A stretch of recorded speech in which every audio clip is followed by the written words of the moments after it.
At Arizona State University, we're bringing world-class education from our globally acclaimed faculty to you.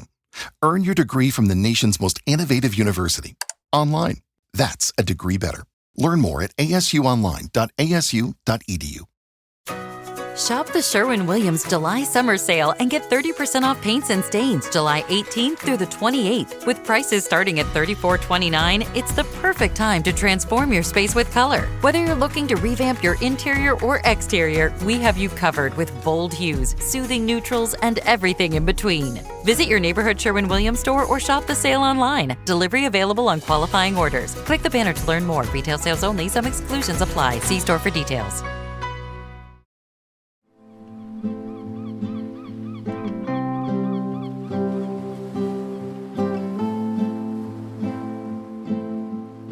Hello everyone, and thank you for joining us again on the Seafood Matters podcast. You can help me by pressing subscribe and sharing it with family and friends. Today I'm joined again by Dr. Magnus Johnson, Senior Lecturer in Environmental Marine Science at the University of Hull, straight talker and someone who's spent a life defending both science and the fishing industry. We're digging into David Attenborough's latest film, Ocean. It looks great, but behind the sweeping shots and the stirring soundtracks, clear call, ban bottom trawling. Is that good science or just good PR? And what's the cost of turning fishermen into villains to fit a story? Magnus, good to have you in the show again. Hi, Jim. It's great to be here. Thank you very much for having me again. Thank you. If I could start, Magnus, tell us a bit about yourself and your career. So like you said, I'm a senior lecturer at the University of Hull, interested in fisheries, marine science generally. I sort of dyed-in-the-wool marine biologist, if you like. I started off interested in deep sea science. I did my PhD on the eyes of shrimps many years ago. And then I've sort of moved on and become more interested in fisheries over the last 25 years, I think. I did a master's in fisheries science, but because I live in Scarborough, I had an opportunity to get to know the fishermen off the East Coast here. And, and I've really enjoyed that. And I think fishermen are my favourite study species. They're hanging in there. They're endangered species, but they're hanging in there. And I'm very pleased to be able to try and offer support to the industry where I can. That's great. Funny you should say that about endangered species. I was looking at a calendar one day and there was a photo for each month, so 12 photos for the year, and it was endangered species, and there was all tropical birds and animals from the jungle and all that, and that's a point somebody made. This should maybe include one of a fisherman. Yes, yeah. So it's certainly an unusual occupation nowadays. It's something we need to try and support more. Try and get more local kids into that industry, because it's an industry that doesn't. It requires people that work hard. They're happy to work hard and get out of bed at 3:00 in the morning and do a couple of heavy shifts in fairly uncomfortable conditions sometimes. And but it rewards. You'll be able to tell the listeners it can reward you very well. It's a career that you could do very well out of, and we could do with making sure kids, young adults, are aware that it's a potential career. Yeah, I've had many young lad around our area here get their parents to talk to me, and I say it with all sincerity, Magnus. I see it a good career and something that gives you amazing job satisfaction. Yeah, no, I agree. If we move on to the film Ocean by David Attenborough, what was your gut reaction when you saw the Attenborough piece calling for a full-on ban on bottom trawling? And are they to ban something that they don't understand? Well, sort of initial gut reaction was just dismay. Really, again, it's like, here we go again. It's a follow on from Seaspiracy, and I'm sure a lot of people that are involved in this industry, the film industry and the sort of environmental film industry, if you like, have got all the best possible intentions, but I felt like it was these are misguided documentaries. And I think one thing, they've got all the resources to be able to do the research. You know, the BBC, for example, when they do documentaries, they've got researchers that can reach out to the right people and talk to them. And you know, and Attenborough has a massive team behind him, sort of camera people and zoologists and biologists and all the rest of it. And I do not understand why they didn't reach out to the fishing industry and to representatives from the fishing industry, from well-known people who are regarded as balanced. You know, people like Mike Kaiser. You know, he will give a balanced opinion on stuff. And why are they not speaking to these people and trying to get a better understanding and presenting a more balanced view of the world? Seaspiracy was the same. You know, they're awful. I mean, I think I just felt dismay, and I felt very sad that once again an industry is being battered by something new. And of course, it all happened at the same time as, you know, in that week we had the launch of Ocean, we had the EU new relationship with the European Union, where basically the government's given away the right to negotiate on an annual basis for UK waters, you know, it just felt like it was like one thing after another. And then there's this MPA, this proposal to ban fishing in all MPAs, and it just felt like this a sort of cumulative punching down on the industry by frankly people that should know better. Indeed. Do high-profile documentaries have a duty to show balanced science, or is good photography and clever storytelling enough to shape public opinion? Well, it's not a story, is it? It's a documentary, so it should be factual. So it should be presenting facts. And you know, it is wonderful to see a good documentary about some of the amazing facts that you get from marine systems and marine ecology, and from fishermen, from the fishing industry. All these things are wonderful stories in themselves.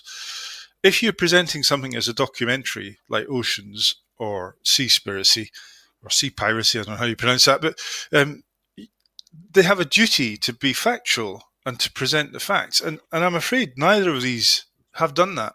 You know, they have presented a skewed view of the fishing industry, in my opinion. I think they do have a duty. If you're going to call it a documentary, then it should be facts that are presented, well-researched facts, and it should be balanced. You know, it shouldn't be a one-sided, propaganda kind of film. You know, Sir David, well, he's not a villain, but he's telling a half story. When you've got the voice of God and a global platform, can do a real damage.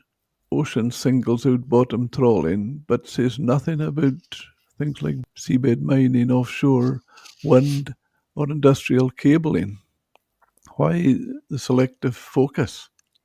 I guess it's like a playground bully. It feels like, you know. I mean, you're talking about an industry that's 0.05% of UK GDP that is up against a whole. I mean, fishermen live in a world where everything changes all the time. You know, they have to contend with changing populations, changing regulations, changing tastes in fish, and all the rest of it. You know, and then we have this this kind of narrative that fishermen are evil, that the fishing industry is a bad occupation. You know, and you're quite right. You know, these other aspects, these things that are really threatening our environment. So climate change is one thing, increased carbon dioxide is another.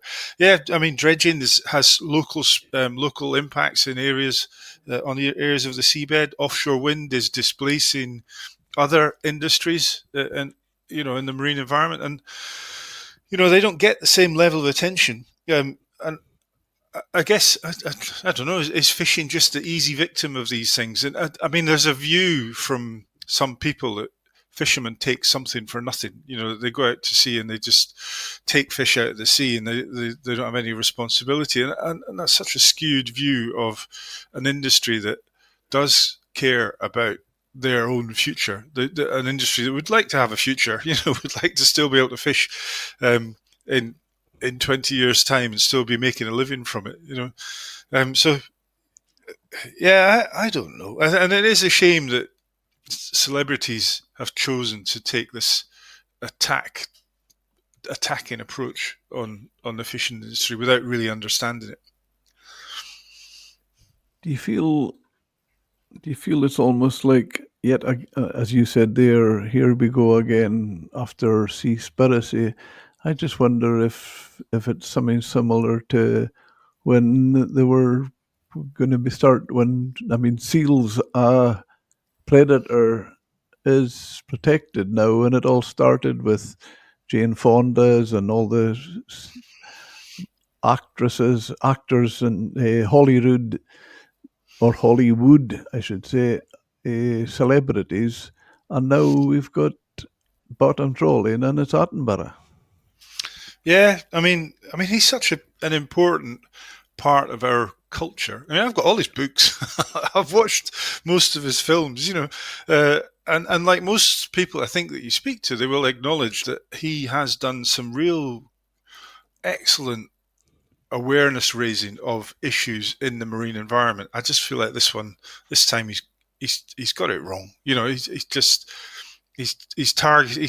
using a very selective view of a broad industry to kind of target the whole thing, and it's coming at a time when we've also got this thing about MPA, about this very narrow management tool called marine protected areas. It's just I feel I don't know why they've decided to pick on the fishing industry and trawling in particular, but it feels very unfair. What's your views and been launched with the ocean, been launched with royalties, celebrities, and big NGOs? Yet the people who work at sea every day, like fishermen and fishery scientists, were missing. Why are their voices so often left out? So I think there's a couple of aspects to that. So fishermen are good at fishing, and most of them want to be at sea catching fish and being involved in the industry. And, lots of marine biologists don't like standing in front of a camera or a microphone and talking. They want to be doing the work. They want to be in the lab doing work. And so I think they don't want to, maybe they don't want to put themselves forward. There are some really good characters coming through organizations like Fishing into the Future, where one of the things that organization wants to do is to try and train fishermen to present themselves in front of a camera and tell their own story, because it's much more authentic to have that story being told by a stakeholder rather than someone like me who's a kind of educated opinion holder. And I really like seeing fishermen stepping forward and presenting themselves. But I would just be a little bit careful, because there are some wonderful people around who are representing the fishing industry. So Mike Cohen, Mike Park, Hannah Fennell, Elspeth MacDonald, and they're just generally they're quietly effective. So rather than making a lot of noise and fire, they are reaching out to politicians and policymakers and DEFRA, and you might not see it in front of a camera, but they're working hard in the background, and there aren't that many of them. And so, although you might not see it in public, those people are effective, but it's just more in the background. So true. Is this film eco-propaganda? Is there a risk in celebrity-driven environmentalism? Yeah. I don't know if you want to call it propaganda or not. I guess it is. It's presenting a one-sided view and not basing it on facts. I guess you could. And the problem with celebrities is they are celebrities. They are good at acting, singing, being in films. They're not good at fishing, and they're not environmental scientists. And one of the issues is that social media has sort of kind of amplified the voices of people who have opinions on things and given them almost the same credibility as people who have spent a long time looking at these things. So I was reading something on LinkedIn the other day, and it was a comment about, I think it was about trawling, and it was a guy who's underneath his name it said bus driver, and a bus driver from Wolverhampton or wherever. I'm sure he's a brilliant bus driver, great bus driver, and that's what he does for a living. And then you'll get a comment next to it by someone like Hilborn or Kaiser or somebody who knows quite a lot more about what they're talking about. And yet on social media, I think sometimes these things have the same credibility in the eyes of the public.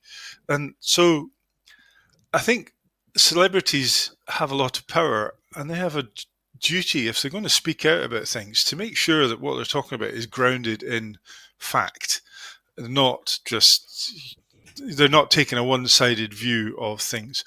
I guess the problem is that if you're a celebrity, you like doing these things and you like the kind of status that comes with it, being a representative for WWF or one of these big environmental organizations, and that enhances your marketability.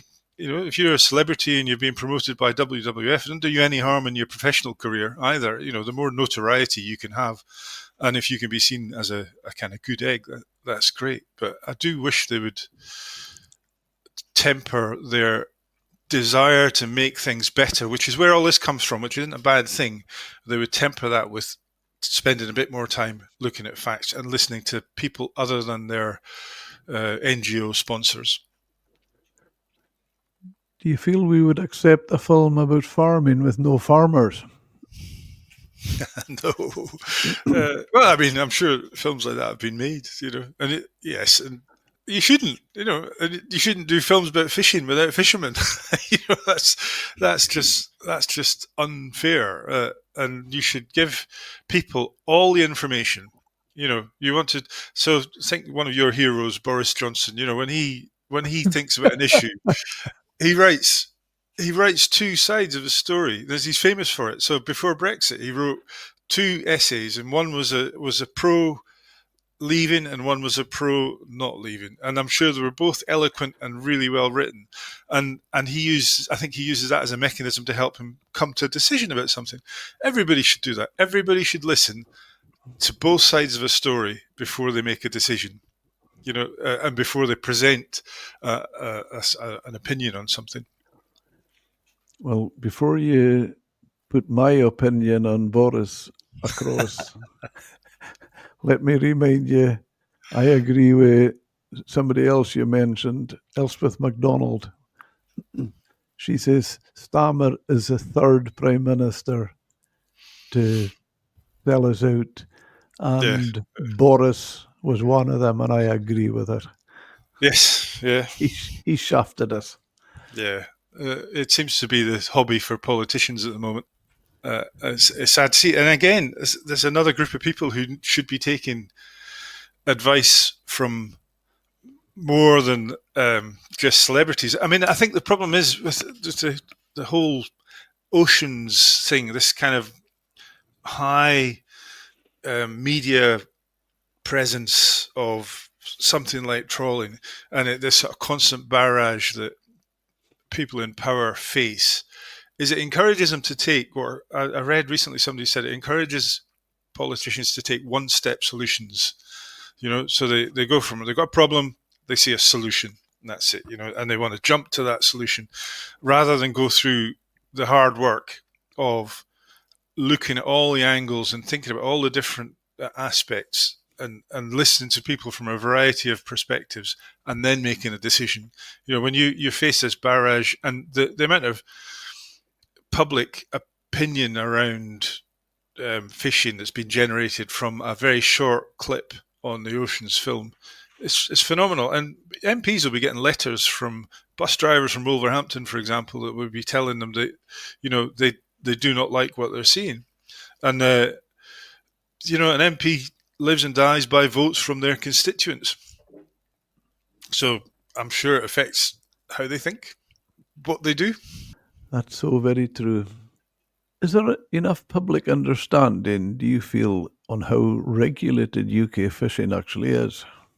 It's right. No, but it is very difficult. I mean, you think about the number of bodies that are involved in managing fisheries. You've got the Marine Management Organisation down here. You've got IFCAs up in Scotland. You've got those regional organisations that are involved in fisheries. You've got CFAS. You've got DEFRA. You've got university academics. You've got fisheries associations. All the rest of them. All of these guys are people are involved in fisheries management. It's complicated, and so what's being presented to the public in terms of fisheries management is that MPAs are the solution, like that silver bullet. This will solve all of the problems around marine fisheries management. And I think I've used this quote here before, but there's for every complicated, intractable problem, there's a solution which is really simple, really obvious, really doable, and completely wrong. And it feels like that with MPAs, that they're just being presented as a simple solution to a very, very complex problem. And the problem is that the public or anyone can look at that and think, well, that's the solution then. So why don't we just do that? Why don't we just ban trawling in every MPA around the coast, and that will be the solution to our problems. And it won't be. One of the things that horrified me, Magnus, with that is just a recent podcast, which I think is out later today, with Mark Dickey-Colas. And he makes a point that all the databases and everything involved with the MPAs, there's nothing available to check if they've had any effect. Mm-hmm. Yeah. Well, I remember I looked at some data on Flamborough Head had one of the first no-take zones in the UK. It might have been the first. There was a lot of noise and fanfare made about it. And this no-take zone is the size of a salmon net. It's sort of a kilometre long and 300 metres wide. And it just made me want to look at the data on the seabed around Flamborough Head and whether there'd been a difference before and after the imposition of this no-take zone. And it wasn't just the no-take zone, but it was the Flamborough Head generally. And Flamborough Head used to have about, I think, in Fred Normandale's day, it would have about 20 trawlers working around it on and off, and fishermen would have their favourite tows in that area. And then trawling was banned inside 6 miles along the coast here, and it was banned around Flamborough Head because it's a SAC and all sorts of protection around it. But the data didn't show any difference in the composition of the seabed before and after. In 20 years, there was no apparent difference in the sort of the diversity of species around that area. I mean, it's quite a heavily impacted area from things like weather and the sea. So, I mean, maybe it's changed now, but it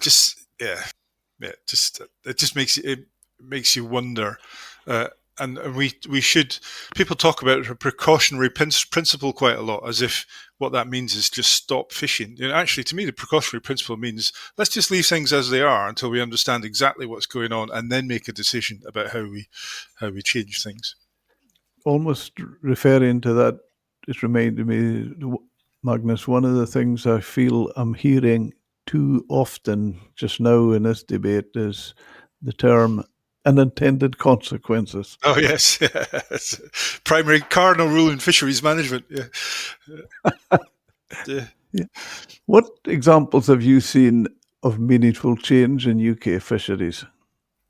Well, it's one of the things that just seems to be completely ignored by NGOs, I think. So there have been massive changes in the gear that fishermen use. You just think about trawlers. So you've got things like, I think they're called letterbox trawlers. Is that right? The ones that are really low. They've got a really low headline, and they avoid catching fish. Things like the grid that you find on trawls, the coloured patches that are put on cod ends with the mesh switched around so that fish can escape from them. There's things like pingers on sort of set nets, and more recently, people have started looking at ropeless gear for lobster pots to try and reduce the potential impact of entanglement in some places. And So the fishing industries, there's been massive changes in the way they approach things, and I think lightweight trawls, the changes in the outboard technology that have meant that they're not just banging along the bottom the whole time.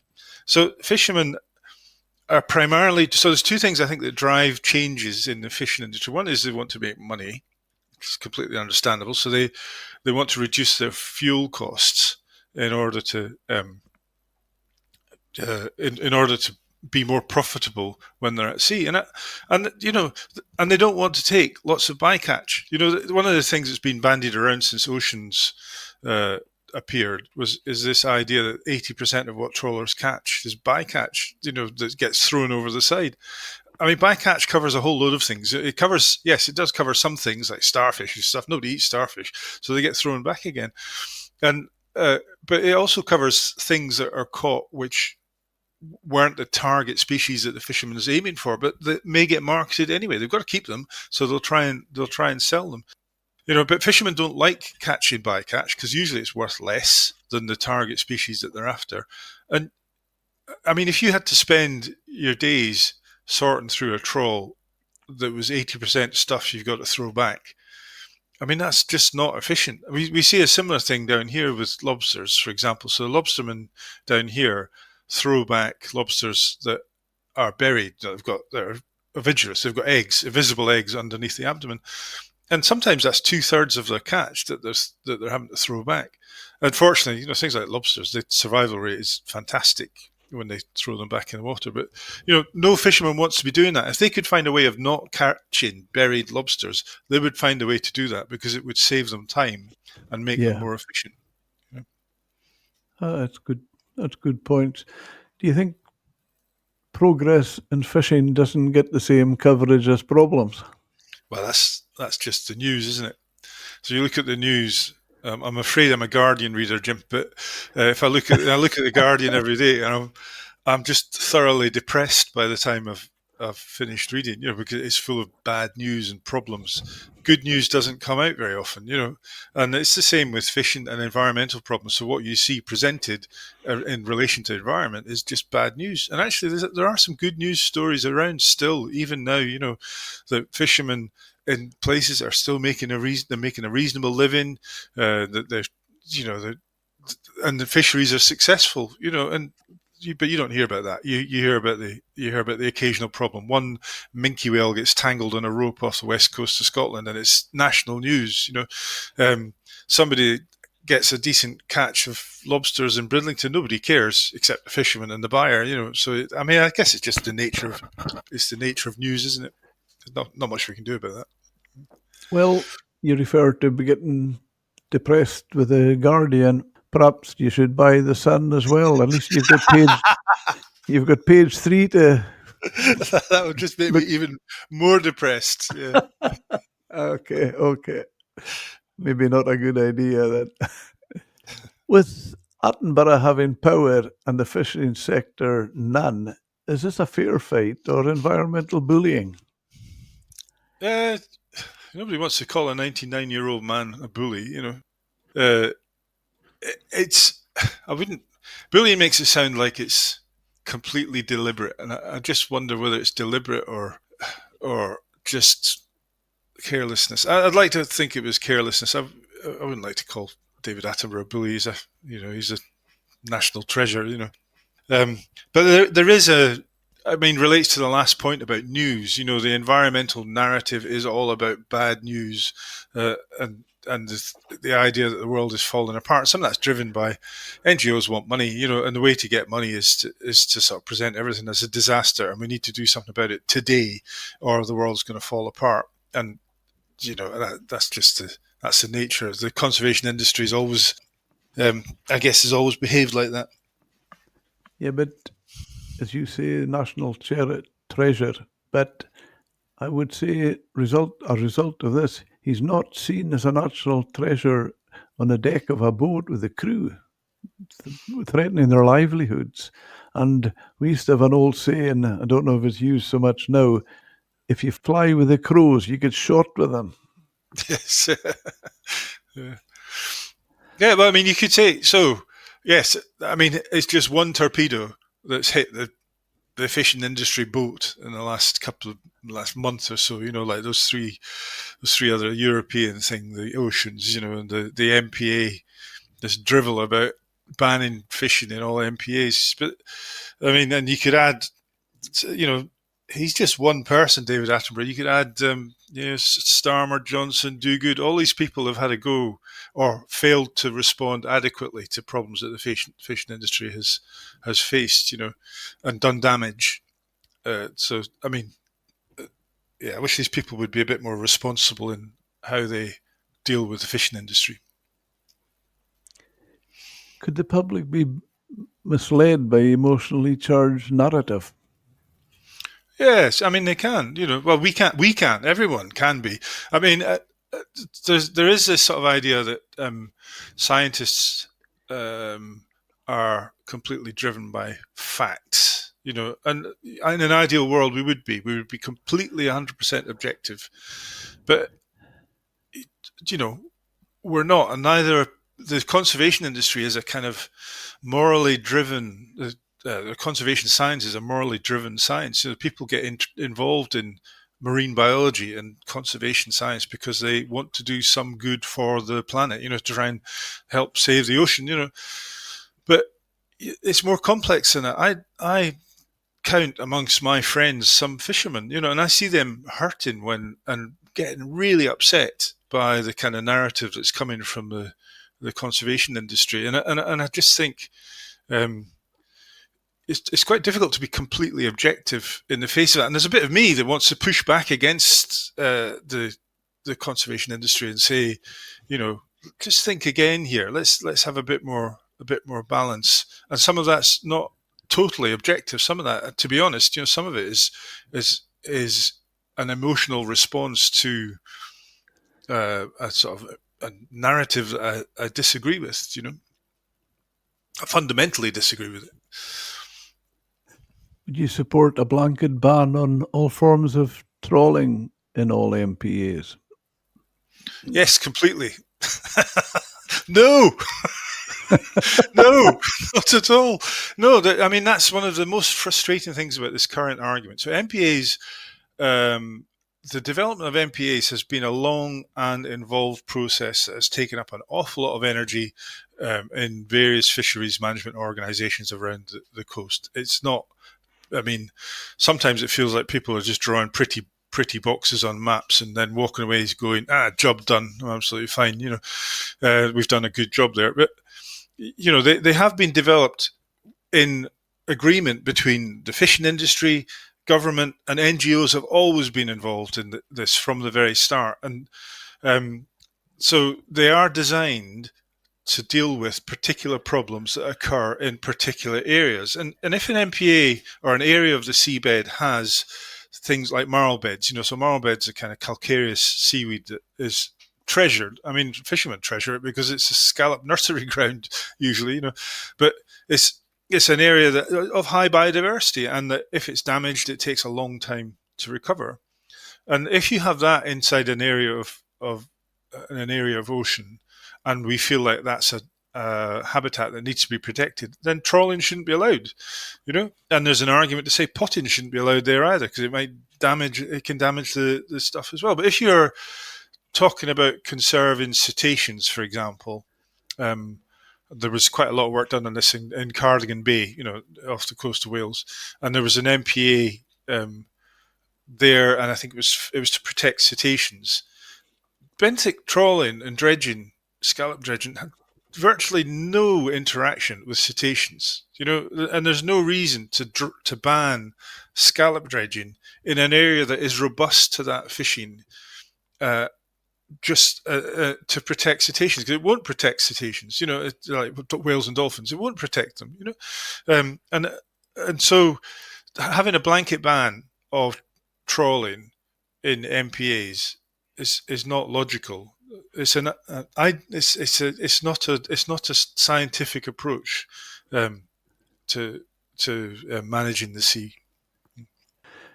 Alternative to bans, MPAs, seasonal closure, gear innovations.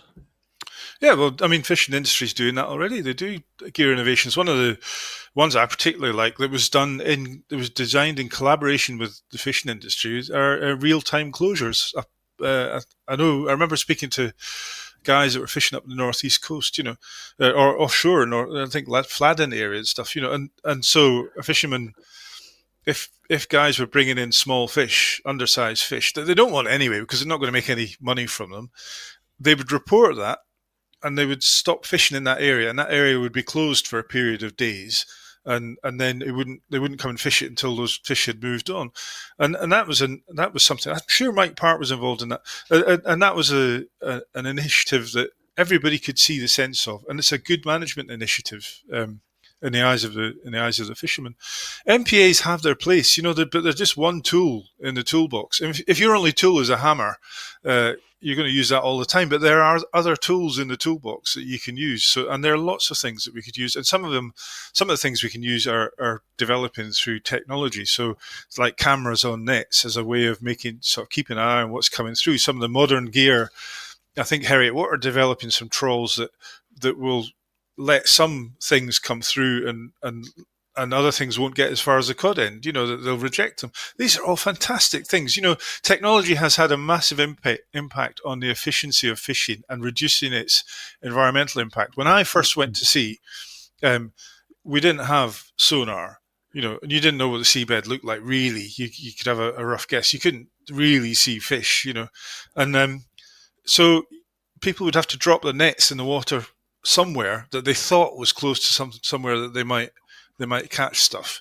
Whereas now the guys go out, and I mean, if you go even on a lobster boat, you go out. It's like being on the deck of in the wheelhouse of the Star Trek Enterprise. There's screens everywhere, and the fisherman knows exactly where he's going to put his pots or his nets in order to maximise his catch. So he's not having to fish in areas where he's not going to maximise his catch. Because if you put your gear down somewhere where you're not going to catch stuff, you've got to put it down for longer or tow for longer in order to make a return.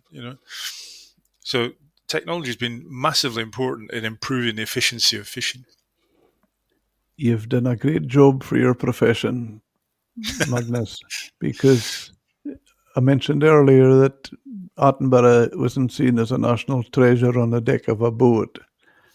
The same guys on the deck of the boat, they'll not be associating somebody from academics using as example as hammer and tools.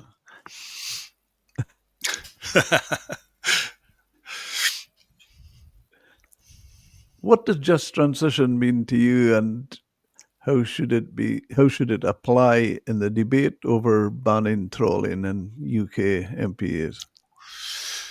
So just transition to me means that you are considering the impacts on everybody that's affected by a change, and that impact isn't the same on all individuals. So I quite like the terms stakeholder and opinion holder. Okay, so a stakeholder to me is somebody who has a financial interest in. So let's just use fishing. Since we're talking about fishing, so a skipper is a stakeholder, a crewman is a stakeholder, the wife of a skipper is a stakeholder, somebody who lives in a fishing town or a fishing village is a stakeholder, a processor is a stakeholder, because they are materially affected by change in fisheries legislation. Me, I'm an opinion holder. The bus driver from Wolverhampton, he's an opinion holder. Even Mike Kaiser, the great fishery scientist from Heriot Watt, he's an opinion holder. He's an educated opinion holder whose opinion should be listened to. But when it comes to a just transition, I'm not going to be affected by a change from in fishing that means that my job becomes less effective and less efficient and I make less money. As a skipper, that's not going to affect me. I'll continue making the same salary that I get as a university lecturer. So to me, a just transition is when you change stuff, but you take into account the differential effects that transition has on different members, different people that are involved in that change, stakeholders and opinion holders. But you focus on stakeholders. Those are the people that really matter. That's interesting. What do you see at stake either way? And that's the biggest consequence, both banning trolling in MPAs and not banning it. So, do you mean just the UK context, or do you mean a global context? Yeah. So, because UK, that's one of the things it's to remember is that what we're talking about here is that we're talking about the global north. We're talking about well managed seas. We already manage our seas really well. The regulations that are enforced in this part of the world are horribly complex. I remember I walked into the what they're not called a fish police, fishery officer's office in Fraserburgh a few years ago when I was working with the NEFROPS guys. And I walked into the office and there was a whiteboard there, and the whiteboard had all these rules and regulations that kind of described where fishermen could fish, what they could catch, what gear they could use, how big the mesh size had to be, what the seasons were, all the rest of it. So there's all this complex management there. And I was asking the guys, and they're really friendly and really helpful. And I said, why have you got that on a whiteboard? Why is it not written down? And I think maybe he was being a bit taking the mickey a little bit, but he was saying that the regulations change so often you can't put them on paper because you've got to have it on a whiteboard because they change so frequently. They're always rubbing them out and putting a new regulation in. So the places are managed already. We're already managing the sea in quite complex ways, and we do a decent job here. Doesn't mean there's not room for improvement, but we already manage areas very well. And I think this proposed ban on all fishing inside MPAs is just wrong-headed. It's just silly. I like the way you speak about that, Magnus, and it makes me sort of think, even myself, and I'm sure the listeners as well, it just opens your mind and you're thinking of just different situations you've maybe been in or heard and that. And what it reminds me of, the points you're making there, is so many times I've been talking to skippers mainly and crewmen, and there'll be some new rule or whatever, and they'll be looking at it, and they're just so frustrated by looking at it. They can say, this has been done by somebody that's never been on a fishing boat in their life. Yes, yeah, that's true. I was thinking that there's a good story. When I first came to this part of the world, Yorkshire, and I was talking to some fishermen, and he reminded me of a story that something that actually happened in Whitby, and a skipper had been taken to court for an infringement of some sort. I can't remember what it was. I can't remember the name of the boat, unfortunately. It might be the Budding Rose. I'm not sure. But the skipper got taken to court for breaking the rules, and then the magistrate was sitting there, and he sat there and he went, "I don't understand this legislation, and I'm a lawyer, so if I can't understand this legislation as a lawyer, how can you expect a skipper to understand this legislation?" And the case got thrown out, So, wow, yeah. It's 20 years ago. Hopefully things have improved since then, So. Unfortunately, I don't think a lot. I don't think they've moved on much. Is there any real common ground between the fishing industry and NGO campaigning to ban trawling? And if so, how could it be used to find a practical way forward? No, yes, there's common. So there is common ground. So everybody wants the same thing. Everybody wants to have a healthy marine environment with sustainable fisheries, and access to this. Well, most people want access to the wonderful seafood that we produce around the UK coasts. So we have that in common. The difference is how we get there. And I would argue that just focusing on MPAs is counterproductive. So I think that if you so there's examples already of where so MPAs are part of spatial management. So it's for fishermen already unable to fish in various areas because of aggregate extraction, because of marine protected areas, and things like wind farms and other things, oil installations, all sorts of things limit the movement that they can make. And every time you do that, you make it less efficient for fishermen, and it increases the carbon cost, which is something that fishermen are very aware of. They want their food, the food that they're producing, to have a low carbon cost. So it's because people are interested in that now. People want to have access to food that isn't sort of burning up all isn't producing lots of carbon dioxide. There's a nice study recently of the Norwegian mackerel fishery, and they found that the spatial management that had been imposed off the coast there doubled the amount of carbon dioxide that was being produced by the fleet when they were targeting mackerel, because they had to move out of their way to go and catch stuff. So I've lost my train of thought there. I forgot what the question was. So, that's okay. sorry. No, is it just a practical way forward? Yeah. Oh, so it was about the common ground between the two. Between the two. So there is that common ground. That everybody wants to look after the planet, if you like, look after the ocean, and it's just that there's a difference of opinion in how we get there, I guess.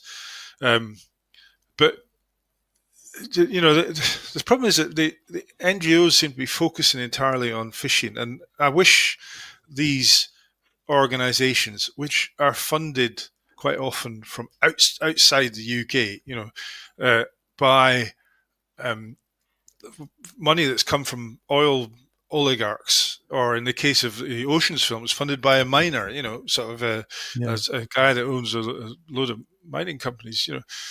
I wish they would focus on some of the other problems that are facing the planet and give it as much attention as fishing is getting. Fishing is just an easy target, so climate change, carbon dioxide, plastics, all these things need sort of proper attention, and the kind of level of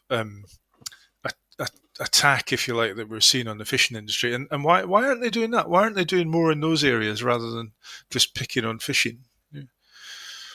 I'm completely with you there, and an interesting comment I got in a recent podcast, which is not directly related to this, but it is, because I like the way you get people's minds open, the way you describe things, Magnus. But at a recent podcast with a good friend of mine, Cyrus Todiwala, he's an Indian by birth, and he's an absolute master chef. He's got his own restaurant in London, and he sees a way of helping the fishing and the bycatch issues by us, the population, eating more fish, more species. Yes, I was looking today, and there was a paper that came out today that was about exactly that issue. It's a PhD student down in Cambridge, I think, and she points out that 80% of UK consumption is of cod, haddock, salmon, prawns, and shrimp, and mostly in fillets. And she points out that the UK has a coastline of 7,000 kilometres, and yet and that's double the coastline of Spain, and yet the Spanish eat twice as much seafood as we do, and a much bigger variety. And it's something that we've been trying to deal with for decades. Is why don't people in the UK value stuff that's caught locally more? So and I would love to see a bit. I don't know how we do it. I think it's about marketing. It's probably about processing. It's about there's a whole load of issues there but I would love to see more attention given to encouraging people to eat more fish from locally caught fish. The more local, the better. So I would love to see Scarboroughians eating more produce that's caught locally, and if you live in Cornwall, you live on seafood that's produced from that part of the world. Much better than importing fish from other countries, or taking fish that's been caught by large trawlers working in parts of the world where actually they could probably do with accessing that fish themselves rather than exporting it. There's been a change in diets in some parts of the world, some parts of the global south, if you like, where they used to eat what they call mash, basically. There's lots of small fish, and they'd eat the whole fish. So they'd boil it up and make a stew out of it, and they'd eat the whole fish, including the stomach contents. And the stomach contents have micronutrients that are really valuable to people living in that part of the world. And it was local fish. It was caught locally, sometimes using a beach seine, for example. And now they're buying fish like salmon from the global north and sending the small fish that they're catching off the coast north to feed the salmon. I mean, it's just, and that doesn't make any sense to me. I mean, I think the issue around salmon is a lot less than it used to be because they've found other ways of feeding them. But,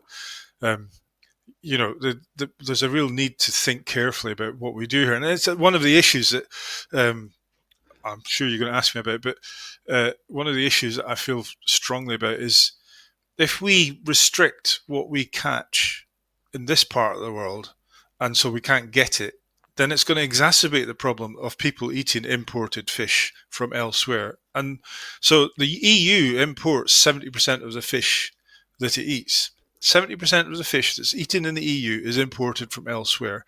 And that's not good because that's being imported from areas where the fisheries management is less strict than it is here. And that means that we are kind of exporting bad behavior. So we're exporting the sort of bad fisheries management to other countries while we're kind of ratcheting down on the behavior of the fishing industry here. What we should be doing is that just transition, I guess. We want to be making sure that the fishing industry here can make a living sustainably, by having a variety of different management methods that will never be simple. They will never be the same. So the way you manage a lobster fishery is never going to be the same as the way you manage a cod fishery or a prawn fishery or a sprat fishery. They're all different, and we need to think carefully about the impact that we have. It's that unintended consequences thing. If you ramp down on the management of fisheries here, you will cause import of protein from elsewhere in the world and do damage to areas that can't afford it. Another comforting stat, which I thought of when you were saying about Spain coastline compared to ours, is the populations. Portugal has a 12 million population. We are in about 60 million, and they eat more fish than we do. I know, yes. Yeah. That's awful, isn't it? Really, really. Shocking. Who's really shaping the public narrative on ocean protection? Is it scientists, the NGOs, the media, or high-profile figures like Attenborough? It's a public narrative shaped by, nowadays, mostly social media, isn't it? So it's people who can have the strongest social media presence and that can deliver a simple message that will stick, and there's sort of good research around to show that celebrities who are associated with a particular issue, which is why David Attenborough is so effective as a campaigner. He's associated with the marine environment. So, he is a very effective campaigner, and they're very good at doing these short pieces that stick in people's minds. So that recent Stephen Fry advert where they're talking about bycatch, and they use a very clever way of kind of making their point. I mean, it's fatuous, but that will control the narrative. The thing that gives me hope is, yes, we are very exercised by what we're seeing at the moment, but then we live and breathe what's happening in the world of fisheries. And I was talking to a fisheries rep the other day, and he said he'd had a conversation with a skipper, and the skipper had said, we've seen this before. We're always getting pushed around and punched and denigrated, but it'll pass, and we'll still be here. And we'll still be catching fish in 20 years' time. So and because a lot of the public don't care about these issues, I think they should care about these issues. But I wish they would get it right. So there's some comfort in that, and in the wise words from an old skipper. With policy increasingly shaped by public pressure, how do we ensure that science stays at the heart of the conversation? That's down to us, really. So unfortunately, there are some really good science communicators around. So, people like me, less me, but more people, some of the people you've had on your show that I look up to have come on, and they are very good at expressing themselves and giving very clear responses to complex questions. And we need to keep doing that. We need to be available. So some scientists don't want to be in front of a microphone, because I could say something and it might be wrong. It's easy to do. It's easy to get something wrong, and then you get lambasted by it. I mean, but we need to sort of just stand up and say and give our opinions on things which are based on our understanding of the science. So I don't just make things up. I try to base what I say on my view of the data that I've looked at, as well as sort of anecdotal conversations with people in the fishing community. But yeah, the science community has a responsibility to stand up and make themselves heard in places other than academic journals.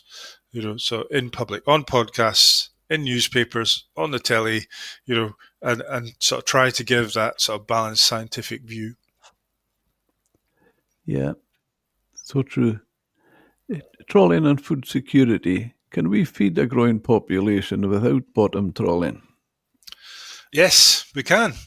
But again, unintended consequences. So if we don't feed people with fish, we have to feed them with something else. So they have to get their protein from elsewhere. And I think if you take fish off the menu in the UK, people will eat more meat. It might be that some vegans would like to see us eating more beans and whatever, and kelp and things, but the fact is, if you take fish off the menu, people will eat more of other protein sources. And the fact is that fish is one of the environmentally friendliest sources of protein that you can access. Some of it more than others. So things like mussels, I think they're probably carbon negative. In terms, they're probably, they're a fantastic thing to eat. So buy some Shetland mussels and eat them. That's good.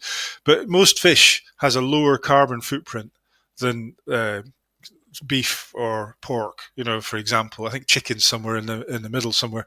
But it's about making people need to make informed choices. But we could live without trawling, but it wouldn't be good for the environment.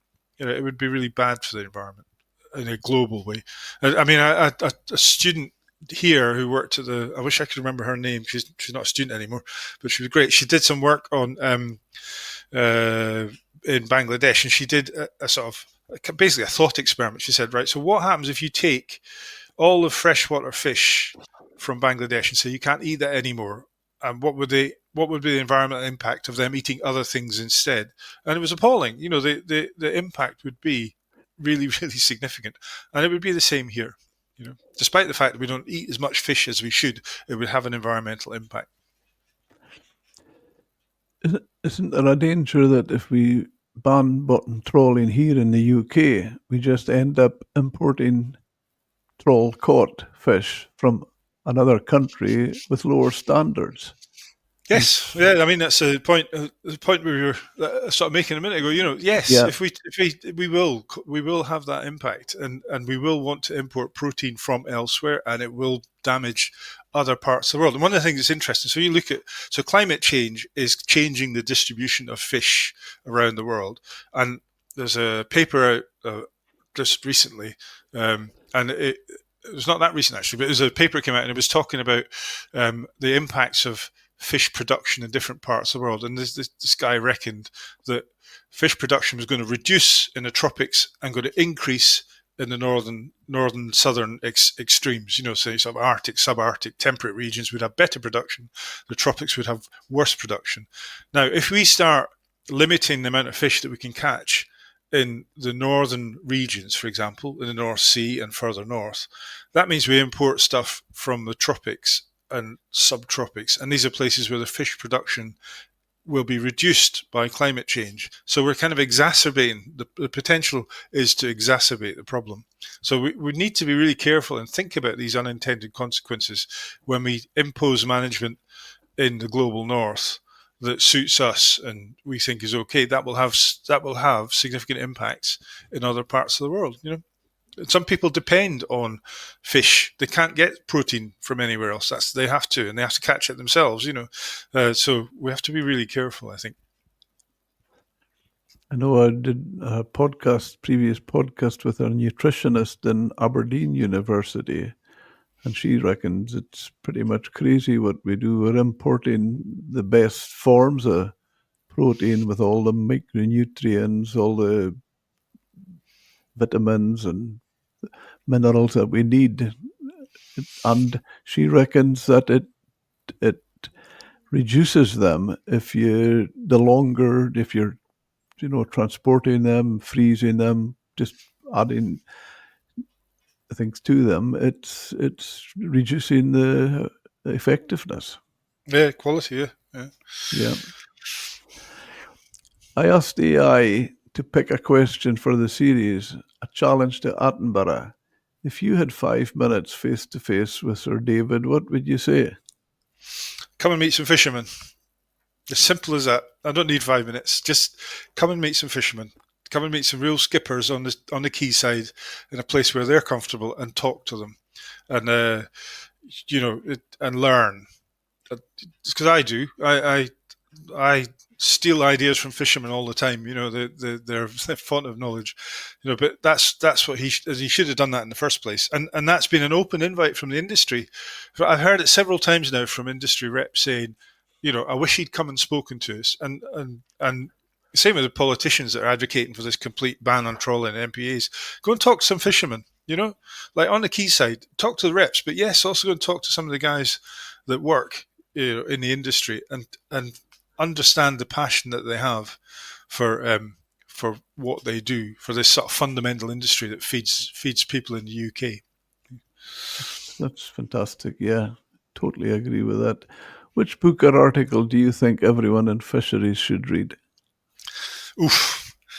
I was thinking about this. I knew this question was coming, so I was thinking about it. So I think I recommended Rambunctious Garden last time, and I still recommend that one. But I think there's a good book. If you're interested in the sort of social science of fishing, there's a book called The Lobster Gangs of Maine, which is about the Maine lobster fishery, and it's about how people interact and how the ecosystem and the people interact. It's just a fascinating read. It's by a guy called Atchison, and it's a really good read if you're interested in fishing at all. That's interesting. I'll have a look at that myself. Great. One word to describe the future of British fisheries. Adaptable. Okay. I think that's it. The fishing industry, UK. I'm just thinking back to what the skipper had said to one of the fisher reps, and he had confidence in the future of the industry because it can adapt. The fishing industry has to adapt to changes in diet, changes in numbers, changes in law, and now changes in public perceptions. And they have done that for the last couple hundred years, and I'm sure they'll continue to do that. I try to be optimistic about the future of fishing. That's great. Well, that's the first I've had of that one. So, that's fantastic. Where can our listeners follow you online, Magnus? So I'm on LinkedIn quite a lot. There's one place I'd really like people to look, and that's myboatsdata.com. And it's a thing I've got going at the moment where I'm trying to develop an app that works on a phone that will help skippers save fuel. So it basically listens to the engine, works out the revs, and has GPS and XYZ movements of the boat, and it brings all that together, and it will help them understand where they're spending money on fuel. So that's where I'd like them to find me. myboatsdata.com. So. Absolutely fantastic. Oh, well, hopefully that'll get it out to a few more people. Well, I think that's a great time to fold up, Magnus. I would just like to thank you, because that's been excellent. Absolutely. Loved your view. And it's everything you say seems to just open your mind. Yeah, no, thank you very much, Jim. I enjoy doing these things. It feels like therapy at the current state of affairs in fisheries. But I'm glad you do this podcast. I think it does some good. I think it helps people understand the industry a bit better. There's nobody happier than me if that was the case. I'm delighted with that.